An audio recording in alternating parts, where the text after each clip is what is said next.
કોરોનાના કેસ નોંધાય તે પહેલા જ જૂનાગઢમાં સિવિલ હોસ્પિટલ પ્રશાસન સતર્ક બન્યું છે। તકેદારીના ભાગરૂપે જૂનાગઢ સિવિલ હોસ્પિટલમાં ગ્રાઉન્ડ ફ્લોરમાં જ 50 બેડની વ્યવસ્થા કરાઈ છે। આ સાથે જ જરૂર પડે 7મા માળ ઉપર પણ અલગથી કોવિડ માટે વિશેષ બેડની તૈયારી કરી લેવાઈ છે। 10,000 પીપીઈ કિટનો જથ્થો, N95 માસ્કનો 8,000નો જથ્થો પણ તૈયાર કરવામાં આવ્યો છે। આ તૈયારીના ભાગરૂપે હોસ્પિટલમાં જે સુપ્રિન્ટેન્ડન્ટ છે તેઓએ સમગ્ર અંગે જાણકારી આપી છે। જૂનાગઢ સિવિલ હોસ્પિટલમાં કુલ 800 બેડ ઓક્સિજન સુવિધા સાથેના છે।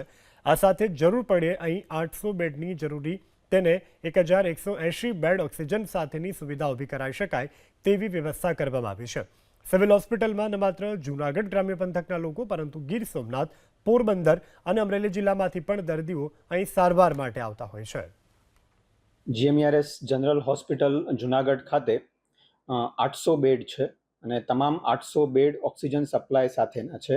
જો જરૂર પડે વધુ બેડની પણ વ્યવસ્થા થઈ શકે તેમ છે અને 1180 બેડ સુધીની વ્યવસ્થા ઓક્સિજન સપ્લાય સાથેના બેડની વ્યવસ્થા થઈ શકે તેમ છે। અગમચેતીના ભાગરૂપે ગ્રાઉન્ડ ફ્લોર પર 50 બેડ તથા 7મા માળે 100 બેડની અલાયદી વ્યવસ્થા કરવામાં આવેલ છે। કોવિડના દર્દીઓના ટેસ્ટિંગ માટે જરૂરી RT-PCR ટેસ્ટિંગ કિટ પણ પૂરતા સ્ટોકમાં ઉપલબ્ધ છે। અંદાજિત 1900 જેટલા ટેસ્ટ થઈ શકે તેટલી કિટ ઉપલબ્ધ છે। પીપીઈ કિટનો પણ પૂરતો જથ્થો છે। 10,000 પીપીઈ કિટ તથા N95 માસ્ક, 8,000 N95 માસ્ક પણ ઉપલબ્ધ